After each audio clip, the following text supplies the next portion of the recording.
Hello everyone, welcome back to this YouTube channel. तो आज के इस सेशन में हम लोग कवर करेंगे most important one liner GK. तो अगर आप किसी भी कॉम्पिटिटिव एग्जाम का प्रिपरेशन कर रहे हैं तो वीडियो लास्ट तक जरूर देखिएगा। इस सेशन में जितने भी most important one liner cover किए जाएंगे वो आपके एग्जाम के लिए काफ़ी ज़्यादा इंपॉर्टेंट होंगे, तो कोशिश कीजिएगा इसको नोट डाउन भी करते रहने का। तो चलिए देखते हैं। सबसे पहले यहाँ पे अगर क्वेश्चन की बात करें तो पहला क्वेश्चन दिया गया कि इसरो का नाम आप हमेशा न्यूज़ में सुनते होंगे, ठीक है। इसरो की अगर हम बात करें तो इसका फुल फॉर्म क्या होता है? Indian space research organisation. क्या होता है इसका full form? Indian space research organisation. तो उसके बारे में बहुत बार एग्जाम में पूछ लिया जाता है कि जो इसका हेड क्वार्टर है, यानी कि इसका जो मुख्यालय है वो कहाँ पे है। तो ये चीज़ हम लोग यहाँ पे जानेंगे कि जो इसरो है उसका हेड क्वार्टर कहाँ है। अगर हम बात करें इसरो के हेड क्वार्टर का तो इसका कहाँ पे हेड क्वार्टर है? बेंगलोर में। कहाँ पे? बेंगलोर, ठीक है। जो बेंगलोर है वहाँ पे इसरो का हेड क्वार्टर आपको देखने को मिलेगा। तो यहाँ से आप इसे नोट डाउन करते चलिएगा जो भी चीज़ें बताई जा रही है। तो इसरो का फुल फॉर्म बताया और ये भी बताया कि इसरो बहुत बार न्यूज़ में रहता है, ठीक है। तो इसरो से हमेशा कुछ ना कुछ न्यूज़ में रहता है और एग्जाम में भी पूछा जाता है। चलिए बढ़ते हैं आगे सेकंड क्वेश्चन की तरफ। सेकंड क्वेश्चन दिया गया है कि जो कागज़ है, यानी कि जो हम लोग पेपर का यूज करते हैं, तो उसका आविष्कार के बारे में भी पूछा जाता है कि जो उसका आविष्कार है किस देश में हुआ था। अगर हम बात करें पेपर, ठीक है, यानी कि जो कागज़ होता है तो उसके आविष्कार का, तो उसका आविष्कार हुआ था चीन में। कहाँ पे हुआ था? चीन में हुआ था। तो आपको याद रखना है कि जो कागज़ है, यानी कि जिसका हम लोग प्रयोग करते हैं, बहुत सारे मल्टीपर्पज़ यूज़ किया जाता है पेपर का, तो उसका आविष्कार कहाँ पे हुआ था, ठीक है। जो कागज़ होता है, पेपर एक होता है न्यूज़पेपर, तो उसको रिलेट नहीं करना। ये कागज़ यानी कि जिस पे जो भी चीज़ छपता है या हम लोग लिखने वगैरह बहुत सारे काम में यूज़ करते हैं, उसका बात हो रहा है, ठीक है। नेक्स्ट क्वेश्चन दिया रहा है कि खट्टे फलों में जो भी खट्टे फल होते हैं उसमें पूछा जा रहा है कि कौन सा एसिड होता है, ठीक है। जब अगर हम खट्टे फल खाते हैं तो जो हमें खट्टा लगता है, ठीक है, जो भी फल खट्टा लगता है टेस्ट में, तो उसमें एक एसिड पाया जाता है। उस एसिड के बारे में पूछा जा रहा है कि कौन सा एसिड होता है। तो इसका सही उत्तर हो जाएगा सिट्रिक एसिड। कौन सा हो जाएगा? Citric acid. जो साइट्रिक एसिड होता है वो खट्टे फलों में पाया जाता है। तो जो साइट्रिक एसिड किस में पाया जाता है? खट्टे फलों में। आपको याद रखना है कि खट्टे फल में कौन सा एसिड पाया जाता है, तो यहाँ से क्या याद रखेंगे कि सिट्रिक एसिड, ठीक है। जो सिट्रिक एसिड होता है वो खट्टे फलों में पाया जाता है। नेक्स्ट सवाल की बात करें तो नेक्स्ट सवाल दिया गया कि भारत में प्रधानमंत्री के ओहदे को क्या माना जाता है। जो प्रधानमंत्री का ओहदे है उसको हम लोग क्या मानते हैं, ठीक है। ये भारत का जो भी मतलब सिस्टम है यहाँ का, तो उस हिसाब से जो प्रधानमंत्री है उसके ओहदे, ठीक है, यानी कि जो उनके ओहदी है, यानी कि उनका जो पोजीशन है उसको क्या माना जाता है। तो इसका अगर हम देखें आंसर, तो इसका आंसर क्या हो जाएगा? कार्यकारी प्रमुख, यानी कि जो भी मतलब कार्यकारी है, यानी कि काम करने वाला, उसका वो मेन है, ठीक है। देश में जो भी काम हो रहा है तो उसका मेन कौन हो जाता है? तो प्रधानमंत्री होता है, ठीक है। कौन होता है? प्रधानमंत्री होता है। तो हमारे यहाँ मतलब मेन कौन होता है? प्रधानमंत्री होता है, जो सब चीज़ देखता है। राष्ट्रपति ऐसे मतलब है पोजीशन, लेकिन राष्ट्रपति काम के मामले में नहीं होते हैं, ठीक है। आगे बढ़ते हैं। अगला क्वेश्चन दिया गया कि गौतम बुद्ध का बचपन का नाम क्या था। तो गौतम बुद्ध के बचपन का नाम बचपन से ही याद होगा अगर आप अच्छे से पढ़ रहे होंगे मन लगा के। तो ये चीज़ यहाँ पे पूछा गया कि गौतम बुद्ध के बचपन का नाम क्या था। तो गौतम बुद्ध वाला जो स्टोरी आप पढ़े होंगे, गौतम बुद्ध के उसके भाई के, उनके भाई के साथ जो हंस वाला स्टोरी था, तो वहाँ से आपको जरूर पता चला होगा, ठीक है। तो चलिए वैसे हम लोग डिस्कस कर लेते हैं कि गौतम बुद्ध के बचपन का नाम क्या था। तो क्या था? सिद्धार्थ नाम था। क्या था? सिद्धार्थ नाम था। गौतम बुद्ध के बचपन का नाम क्या था? तो सिद्धार्थ था, ठीक है। यहाँ से आप नोट डाउन भी कर लीजिएगा। अगर आपको नहीं पता है जो भी चीज़ें, तो बताने की बात नहीं है, आप खुद से नोट डाउन करने का कोशिश जरूर कीजिएगा। नेक्स्ट क्वेश्चन दिया गया कि ताजमहल, बीबी का मकबरा, एतमाद उल दौला किस चीज़ के स्मारक है। यहाँ पे अलग अलग स्मारक दिया गया है, जैसे कि ताजमहल हो गया, बीबी का मकबरा हो गया, इम्ताद उल दौला हो गया। तो ये सारे जो स्मारक हैं वो किस चीज़ के स्मारक है, इसके बारे में पूछा जा रहा है कि ये सारे जो स्मारक है किस चीज़ के स्मारक हैं। तो अगर हम इसकी बात करें तो जैसे कि ताजमहल हो गया, बीबी का मकबरा हो गया, इम्ताद उल दौला हो गया, तो ये सब मृत व्यक्ति के स्मारक हैं। यानी कि जो व्यक्ति मर जाते थे तो उनको वहीं पे दफनाया जाता था और उनके कब्र पे ये सारे मतलब बनाया जाता था। जो स्मारक यहाँ पे हम लोग बात कर रहे हैं, ठीक है। तो ये क्या हो जाएगा? इसका आंसर हो जाएगा कि मृत व्यक्ति के ये सारे क्या थे? स्मारक थे। जो भी व्यक्ति मरते थे तो उनके को वहाँ पे दफनाया जाता था और वहाँ पे स्मारक बनाया जाता था, ठीक है। अगला दिया गया है कि सम्राट अशोक किसका उत्तराधिकारी था।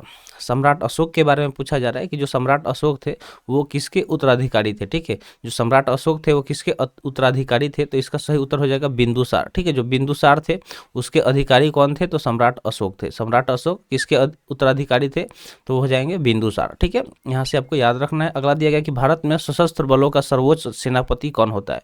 यानी कि हमारे जो भारत है इंडिया, तो इसमें जो भी सेना है, ठीक है, जैसे Indian air force, Indian navy, Indian army, इन सब का जो मेन होता है, यानी कि सुप्रीम सुप्रीम कमांडर कौन होता है उसके बारे में पूछा जा रहा है, यानी कि सर्वोच्च सेनापति। तो इसका सही उत्तर हो जाएगा राष्ट्रपति, जो देश का प्रेसिडेंट होता है, ठीक है। प्रेजेंट प्रेसिडेंट कौन है, तो द्रौपदी मुर्मू जी हैं, तो वो क्या हो जाएंगे, सर्वोच्च सेनापति हो जाएंगे। यानी कि भारत के जो सशस्त्र बल है उनके सर्वोच्च सेनापति कौन होते हैं, तो वहाँ के प्रेसिडेंट, यानी कि इंडिया के जो भी प्रेसिडेंट रहेगा, प्रेसिडेंट वो क्या हो जाएंगे, सर्वोच्च सेनापति हो जाएंगे, यानी कि सुप्रीम कमांडर हो जाएंगे। अगले सवाल में पूछा गया कि भारतीय संविधान को पहली बार कब संशोधित किया गया था। तो भारत के संविधान के संशोधन से भी बहुत बार क्वेश्चन पूछा जाता है, उसका अलग से सेपरेट वीडियो भी हम कोशिश कर रहे हैं बनाने का, अगर मिलता है टाइम तो हम उसको आराम से बना देंगे, ठीक है। तो पूछा जा रहा है कि भारतीय संविधान को पहली बार कब संशोधित किया गया था, ठीक है। सबसे पहली बार संशोधन कब हुआ था भारतीय संविधान में, तो इसका सही उत्तर हो जाएगा 1950 में। 1950 में भारतीय संविधान में पहली बार संशोधन किया गया था, ठीक है। पहली बार कब संशोधन किया गया था, तो 1950 में ही भारतीय संविधान में संशोधन किया गया था। अगला यहाँ पे पूछा जा रहा है कि जो रॉलेट एक्ट है उसको किस वर्ष लागू किया गया था। तो एक एक्ट लागू किया गया था अंग्रेजों द्वारा जिसका नाम था रॉलेट एक्ट। कौन सा एक्ट, रॉलेट एक्ट। तो उसको ये पूछा जा रहा है कि उसे किस वर्ष लागू किया गया था, किस वर्ष लागू किया गया था ये पूछा जा रहा है। तो रॉलेट एक्ट को लागू किया गया था भारत में 1919 में, ठीक है। 1919 में रॉलेट एक्ट को भारत में लागू किया गया था। अगला दिया गया 1919 में भारत में एक बहुत बड़ी घटना भी हुई थी, ठीक है। तो यहाँ से हम आपको पूछ लेते हैं कि 1919 में भारत में एक बहुत बड़ी घटना हुई थी जो मतलब बहुत दुखद घटना थी। तो इतना आपको हिंट दे दिया, बताना है आपको यहाँ पे कमेंट सेक्शन में जाकर तुरंत से बताइए कि वो घटना कौन सी हुई थी, ठीक है। 1919 में हुई थी, कौन सी घटना हुई थी और एग्जैक्ट डेट, जो एग्जैक्ट डेट होता है, ठीक है, जो भी मतलब उसका एग्जैक्ट डेट आपको बताना है कि किस तारीख को वो घटना हुआ था, ठीक है। तो ये चीज़ देखते हैं कि आपको बेसिक चीज़ें पता है या नहीं। नहीं पता है तो फिर आपको एक ही काम करना होगा, डेली लर्न टिल लाइफ में ज्वाइन करना होगा और जो भी वीडियोज जिस पे अपलोड होते हैं उसे देखना पड़ेगा। इससे क्या होगा कि धीरे धीरे आपका जो बेस है वो स्ट्रांग हो जाएगा, ठीक है। डीप अध्ययन कीजिए, ठीक है। डीपली अगर स्टडी करेंगे तो आपको कोई भी एग्जाम आसानी से क्लियर कर सकते हैं, ठीक है। आप कोई भी एग्जाम आसानी से क्लियर कर सकते हैं। अदरवाइज अगर आप ऊपर ऊपर से देखते हैं तो कोई भी टीचर हो दुनिया का आपको सक्सेस नहीं बना सकता है। टीचर का काम है पढ़ाना समझाना, आपका काम है कि अच्छे से पढ़ना, कंसंट्रेट होकर पढ़ना। अगला दिया गया रतौंधी, जिसको हम लोग नाइट ब्लाइंडनेस के नाम से जानते हैं, ठीक है। नाइट ब्लाइंडनेस के नाम से जानते हैं। तो उसके बारे में पूछा जा रहा है कि किस विटामिन की कमी से जो रतौंधी होती है वो होता है, ठीक है। तो विटामिन ए जो होता है, ठीक है, जो विटामिन ए होता है अगर उसकी कमी हमारे शरीर में हो जाएगी तो हमें नाइट ब्लाइंडनेस हो जाएगी, यानी कि जब शाम होने लगेगा तो हमें दिखाई नहीं देगा, उसको बोलते हैं रतौंधी, यानी कि नाइट ब्लाइंडनेस। तो ये विटामिन ए की कमी से होता है। तो चलिए यहाँ से भी कुछ चीज़ें पूछ लेते हैं। देखिए मेरा काम है पूछना, आपका काम है रिसर्च करके चीज़ें पता करना, ठीक है। यही तो मेन चीज़ है कि आप अगर तेज है पढ़ने में, आप एक्साइटेड हैं, ठीक है, तो क्या करेंगे, जो भी चीज़ें पूछा जाएगा उसको तुरंत एक जगह नोट करेंगे और जैसे क्लास खत्म होगा उसके बाद चीज़ें रिसर्च करेंगे, पता करेंगे। आपके पास बहुत सारे रिसोर्सेज हैं, आप फ़ोन से पढ़ रहे हैं तो आपके पास अनलिमिटेड डेटा है, आप आराम से उसका यूज करके आसानी से चीज़ें को मतलब एक्सप्लोर कीजिए कि क्या क्या बताया गया है, क्या क्या पूछा गया। उसके बारे में जब आप खोलिएगा तो 2-4 लाइन तो ज़रूर एक्स्ट्रा पढ़ ही लीजिएगा। तो यही चीज़ यहाँ पे पूछा जा रहा है कि विटामिन ए जो है इसका सोर्स कौन कौन सा है। तो 2-4 सोर्स के बारे में भी, यानी कि स्रोत, यानी कि कहाँ से हमें विटामिन ए ज़्यादा मिलता है, इसके बारे में आपको लिखना है, ठीक है। अगला दिया गया कि महाराणा प्रताप बुलबुल किसे कहते थे। तो महाराणा प्रताप के बारे में आपने सुना ही होगा। तो महाराणा प्रताप के बारे में पूछा जा रहा है कि वो बुलबुल किसे कहते थे, ठीक है। वो किसी को बुलबुल कह के पुकारते थे। तो वही पूछा जा रहा है कि महाराणा प्रताप बुलबुल किसे कहते थे। तो चलिए इसका उत्तर देखते हैं। तो इसका उत्तर हो जाएगा अपने घोड़े को, ठीक है। उनका घोड़ा था, क्या नाम था घोड़ा का, चेतक। महाराणा प्रताप के घोड़े का क्या नाम था, चेतक नाम था, और वो उसे बुलबुल भी कह के पुकारते थे, ठीक है। उसे बुलबुल भी कहते थे, ठीक है। तो घोड़ा का नाम क्या था, चेतक था। चेतक भी यहाँ पे हम नोट कर दे रहे हैं, क्या नाम था, चेतक, ठीक है। चेतक भी उनके घोड़े का नाम था और वो उसे बुलबुल भी कह के बुलाया करते थे। अगला सवाल दिया गया कि बॉक्साइट इवाइंडर होलीफील्ड, ठीक है, सॉरी, बॉक्सर इवाइंडर होलीफील्ड को किस नाम से जाना जाता है। क्या दिया गया है कि बॉक्सर इवाइंडर होलीफील्ड, तो उसको किस नाम से जाना जाता है। तो इसकी अगर हम सही बात की आंसर की बात करें तो हो जाएगा द रियल डील। क्या हो जाएगा, द रियल डील, ठीक है। जो बॉक्सर इवाइंडर होलीफील्ड है उसको हम लोग द रियल डील के नाम से भी जानते हैं। उसको किस नाम से जाना जाता है, तो द रियल डील के नाम से जानते हैं। नेक्स्ट सवाल दिया गया कि पोंगल किस राज्य का त्यौहार है। तो पोंगल आप पढ़े भी होंगे कि पोंगल एक बहुत बड़ा त्यौहार है। तो वही पूछा जा रहा है कि ये किस राज्य का त्यौहार है। तो राज्य एवं त्यौहार, ठीक है। यहाँ से एक टॉपिक है, टॉपिक कौन सा है, राज्य एवं त्यौहार, ठीक है। टॉपिक यहाँ से समझ लीजिए कौन सा, कि राज्य, जो भी राज्य हैं और वहाँ के जो मतलब प्रसिद्ध त्यौहार है, ठीक है, प्रसिद्ध त्यौहार है वो भी आपको याद रखना है, ठीक है। तो इसका भी हम अलग से कोशिश करेंगे वीडियो बनाने का, ठीक है। देखिए यहाँ पे वैसे मोस्टली मिक्स्ड हम क्वेश्चन लेके आते हैं ताकि धीरे धीरे चीज़ें आपको पता हो। एक बार में पूरा राज्य, एक बार में पूरा त्यौहार आपको बता दिया जाए तो वो आपको बाउंस कर जाएगा, 2-4 याद होंगे, बाकी आप उसे ही छोड़ दीजिएगा। तो इसलिए हम कोशिश करते हैं कि जो मिक्स क्वेश्चन यहाँ पे लाते हैं उसमें धीरे धीरे चीज़ें आप समझेंगे। यहाँ पे आपको एक राज्य के बारे में पूछ लिया गया तो यहाँ से आप आसानी से याद कर सकते हैं कि जो पोंगल है वो तमिलनाडु में मनाया जाता है, ठीक है। पोंगल कहाँ मनाया जाता है? तमिलनाडु में। तो यहाँ से एक और चीज़ आपसे पूछ लेते हैं, ओणम। ओणम भी एक त्यौहार है, ठीक है। ओणम भी क्या है? एक त्यौहार है, ओणम, ठीक है। ओणम, आई थिंक ओणम ऐसे नहीं लिखाता होगा, ऐसे देख लीजिएगा, ठीक है। थोड़ा सा मेरा हिंदी वीक है। तो ओणम के बारे में पूछा जा रहा है कि जो ओणम है वो किस राज्य का फेस्टिवल है। इसको आपको कमेंट सेक्शन में कमेंट करना है कि जो ओणम है वो किस राज्य का फेस्टिवल है, ठीक है। किस राज्य का फेस्टिवल है आपको कमेंट सेक्शन में बताना है। ओणम के बारे में भी आपने जरूर पढ़ा होगा, सुना होगा, नहीं तो आप इसे पता करके जरूर कमेंट सेक्शन में बताइएगा। अगला सवाल दिया गया कि सिंधु घाटी सभ्यता का बंदरगाह कहाँ पर था। हम लोग सिंधु घाटी सभ्यता के बारे में इतिहास में बहुत बार पढ़ते हैं। तो उसका एक बंदरगाह हुआ करता था, वो पूछा जा रहा है कि वो कहाँ पर था। तो जो सिंधु घाटी सभ्यता था उसका बंदरगाह कहाँ पे था? तो उसका बंदरगाह था लोथल में। कहाँ पे था? लोथल में, ठीक है। जो लोथल था वो बंदरगाह था किसका? सिंधु घाटी सभ्यता का, ठीक है। तो सिंधु घाटी सभ्यता का बंदरगाह कौन सा था? लोथल था। अगला सवाल दिया गया है कि जैन धर्म के महावीर को क्या माना जाता है। तो जो जैन धर्म है उनके महावीर थे तो उनको क्या माना, जो जैन धर्म थे उसमें महावीर को क्या माना जाता है वो पूछा जा रहा है कि जैन धर्म में महावीर को क्या माना जाता है। तो अगर हम बात करें जैन धर्म के, जैनिज्म के, तो उसमें उनको वास्तविक संस्थापक माना जाता था। किसको? महावीर को, ठीक है। जो महावीर थे, ठीक है, महावीर को उन वास्तविक संस्थापक माना जाता था, ठीक है। महावीर को वास्तविक संस्थापक माना जाता था जैन धर्म का, ये चीज आपको याद रखना है। नेक्स्ट है गिद्धा और भंगड़ा, ठीक है। राज्य और लोक नृत्य, ये भी बहुत इंपॉर्टेंट टॉपिक है, ठीक है। राज्य और लोक नृत्य, ठीक है। राज्य और लोक नृत्य, ये भी बहुत इंपॉर्टेंट टॉपिक है। तो यहाँ पे पूछा जा रहा है कि जो गिद्धा है और भंगड़ा, ठीक है। गिद्धा और भंगड़ा, गिद्धा पता हो ना हो, भंगड़ा तो आपको पता ही होगा, ठीक है। भंगड़ा काफ़ी फेमस है, आजकल सब जगह चल रहा है भंगड़ा, शादी ब्याह में बहुत ज़्यादा चलता है। तो वही पूछा जा रहा है कि गिद्धा और भंगड़ा तो एक ही साथ पूछा गया है। तो भंगड़ा से तो याद कर लीजिएगा कि भंगड़ा कहाँ का है? पंजाब का लोक नृत्य है। कहाँ पे? पंजाब का।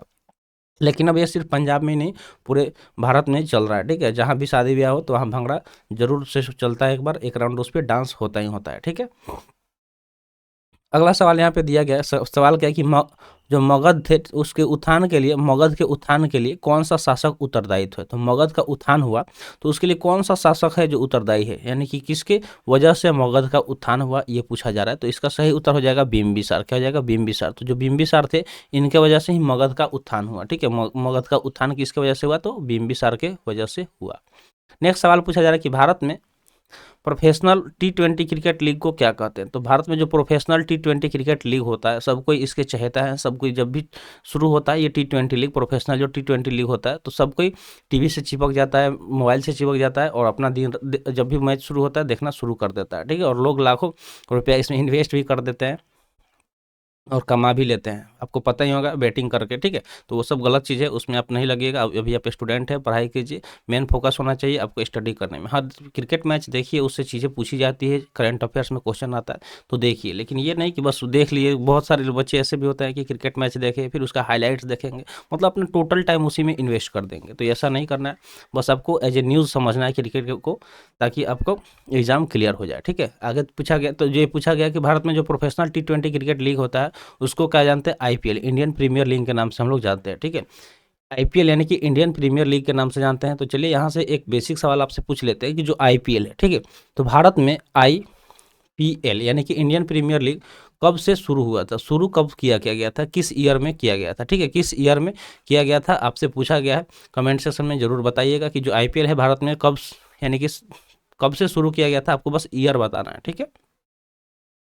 अगला सवाल दिया गया कि टेलीविजन का आविष्कार किसने किया। तो ये टेलीविजन पे एक हमने छोटा सा शॉर्ट्स बनाया था, ठीक है। एक शॉर्ट्स बनाया था जो अच्छा खासा उस पर व्यू भी गया हुआ, तो उसके बारे में उसमें हमने बताया था। वही सवाल यहाँ पे पूछा जा रहा है कि टेलीविजन का आविष्कार किसने किया था, ठीक है। तो जेएल बियर्ड शॉर्ट में उनको बोला जाता है, क्या बोला जाता है? जेएल बियर्ड, लेकिन उनका फुल नेम है जॉन लेगी बियर्ड, ठीक है। जॉन लेगी बियर्ड जिसने टेलीविजन का आविष्कार किया था। ठीक है। तो यहाँ पे देखिए कितना इंटरेस्टिंग क्वेश्चन है। यहाँ पे हम लोग आईपीएल टीवी पे देखते हैं, और वही टीवी यानी कि टेलीविजन के बारे में यहाँ पे पूछ लिया गया कि टेलीविजन का आविष्कार किसने किया था। तो चीज़ें इस तरह रिलेटेड होगा ना तो आसानी से हम लोग को याद हो जाएगा। ठीक है, रिलेटेड होगा तो आसानी से याद हो जाएगा। अगला दिया गया कि संसद में कौन से 2 हाउसेस हैं। जो संसद है हमारा पार्लियामेंट, उसमें 2 हाउसेस होता है। ठीक है, तो वो कौन कौन से हाउसेस हैं ये तो आसानी से पता होगा। अगर थोड़ा सा भी पॉलिटी में आपका इंटरेस्ट है तो जरूर पता होगा कौन कौन सा है। तो एक लोकसभा है और दूसरा राज्यसभा। कौन कौन सा? एक लोकसभा है और एक राज्यसभा है। ठीक है, तो संसद में 2 हाउसेस हैं, कौन कौन से? लोकसभा और राज्यसभा। अगला सवाल दिया गया है कि भारत का सबसे छोटा राज्य कौन सा है। तो अगर क्षेत्रफल की दृष्टि से देखा जाए तो भारत का सबसे छोटा राज्य कौन सा हो जाएगा? तो गोवा हो जाएगा। ठीक है, ये क्षेत्रफल की दृष्टि से, यहाँ से ध्यान रखना है कि जो गोवा है वो क्षेत्रफल की दृष्टि से। तो फिर आप सोच रहे होंगे कि जनसंख्या की दृष्टि से, अगर हम जनसंख्या की दृष्टि से देखें, ठीक है, जनसंख्या की दृष्टि से देखें तो जनसंख्या की दृष्टि से सबसे छोटा राज्य कौन सा होगा आपको बताना है कमेंट में। ठीक है, ये एच डब्ल्यू मान लीजिए, तो एच डब्ल्यू हो गया। तो जनसंख्या की दृष्टि से ये जो हमारा यहाँ पे गोवा होगा वो एरिया। ठीक है, एरिया यानी कि क्षेत्रफल की दृष्टि से हम यहाँ पे बता रहे हैं। जनसंख्या यहाँ पे यानी कि पॉपुलेशन वाइज अगर हम देखें तो दूसरा राज्य होगा। बस आपको पता लगाना है कि वो कौन सा राज्य है जो भारत का सबसे छोटा राज्य है जनसंख्या की दृष्टि से। अगला है कि भारत की पहली महिला शासक कौन थी। ठीक है, भारत की पहली महिला शासक कौन थी? तो ये बहुत सारे बच्चे को नाम इसका इनका होना चाहिए। जो भारत की अगर हम पहली महिला शासक की बात करें तो वो कौन थी? तो रजिया सुल्ताना। ठीक है, जो रजिया सुल्तान थी, रजिया सुल्तान, वो भारत की पहली महिला शासक थी। ठीक है, रजिया सुल्तान भारत की पहली महिला शासक थी। अगला है रामायण के लेखक कौन है? तो रामायण, ठीक है, अभी राम जी का नाम पूरा चर्चे में है। ठीक है, 22 जनवरी को राम जी के मूर्ति का प्राण प्रतिष्ठा हुआ अयोध्या में। उसके बाद जिसको भी देखिए राम राम जपना शुरू कर दिया है। राम, अच्छी बात है, राम नाम जपना चाहिए, इससे हमें सुकून मिलता है। तो वही पूछा जा रहा है कि जो रामायण है उसके लेखक कौन थे। तो रामायण को किसने लिखा था? तो इसका सही उत्तर हो जाएगा वाल्मीकि। ठीक है, किसने लिखा था? वाल्मीकि ने लिखा था। तो चलिए रामायण के बारे में जान लिए, तो महाभारत को क्यों हम छोड़ेंगे। चलिए महाभारत के बारे में भी जान लेते हैं कि जो हम महाभारत है, ठीक है, महाभारत। देखिए पहली बात तो ये चीज़ हम यहाँ से एक चीज़ आपको बता दें कि चाहे वो रामायण हो चाहे महाभारत हो, इस चीज़ को आप एज ए इंटरटेनमेंट कभी नहीं देखिएगा। अगर आपको देखना है, कभी भी टाइम मिलता है, थोड़ा सा इंटरटेनमेंट चाहिए लाइफ में, तो ये मतलब, या फिर कुछ सीखने का चीज़ चाहिए है, ये सारी चीज़, तो इसमें मतलब आप मतलब लाइफ से रिलेटेड चीज़ें सीख सकते हैं। जब आप इसको रिलेट करेंगे तो इसमें बहुत सारे डीप नॉलेज रखा हुआ है, भरा हुआ है। ठीक है, तो ये सारी चीज़ आपको कभी कभी एज ए इंटरटेनमेंट नहीं देखना है, सीखने के पर्पज से देखना है कि इसमें क्या क्या हम सीख सकते हैं, क्या क्या हमारे लाइफ में इससे सहायता पहुंचा सकता है जो हम सीखेंगे। तो चलिए महाभारत के बारे में कुछ जान लेते हैं कि महाभारत के लेखक कौन थे। तो वो थे महर्षि वेद व्यास। ठीक है, कौन थे? तो वेद व्यास। ठीक है, महाभारत के लेखक तो वेद व्यास हो जाएंगे, और रामायण का तो पता ही है कि वाल्मीकि हो जाएंगे। चलिए आगे बढ़ते हैं। भारत में ब्लू सिटी के नाम से किस शहर को जाना जाता है? तो भारत के एक शहर है जिसको हम लोग ब्लू सिटी के नाम से भी जानते हैं। ठीक है, अब ब्लू सिटी आ गया तो अब भी सोच में पड़ जाएगा कि पिंक सिटी, तुरंत आपको पिंक सिटी याद आ गया होगा, आ ही गया होगा वैसे, कि पिंक सिटी भी एक है देश में। तो सबसे पहले हम लोग ब्लू सिटी के बारे में बात कर लेते हैं कि भारत में ब्लू सिटी के नाम से किस शहर को जाना जाता है। तो वो हमारा सही उत्तर हो जाएगा जोधपुर। जो जोधपुर है, ठीक है, जोधपुर से नाम याद आ गया कि जोधपुर में एक बहुत फेमस सर है, ठीक है, कुमार गौरव। ठीक है, कुमार गौरव सर, कुमार गौरव सर जो मतलब यूट्यूब पे बहुत अच्छा काम कर रहे हैं और बहुत आगे भी चले गए हैं। ठीक है, कुमार गौरव सर। तो अगर आप करंट अफेयर्स पढ़ रहे हैं, ठीक है, तो अगर आपको थोड़ा सा मतलब इधर उधर भटक रहे हैं तो कुमार गौरव सर को जरूर फॉलो कीजिएगा। कुमार गौरव सर को, ये बहुत अच्छा करंट, ठीक है, करंट अफेयर्स प्लस स्टैटिक, ठीक है, करंट अफेयर्स प्लस स्टैटिक को रिलेट करके जो बताते हैं। ठीक है, कोई एक टीचर से पढ़िए, ये बहुत अच्छा पढ़ाते हैं। ठीक है, इनके चैनल का नाम भी हम आपको बता दे रहे हैं। तो इनका चैनल का नाम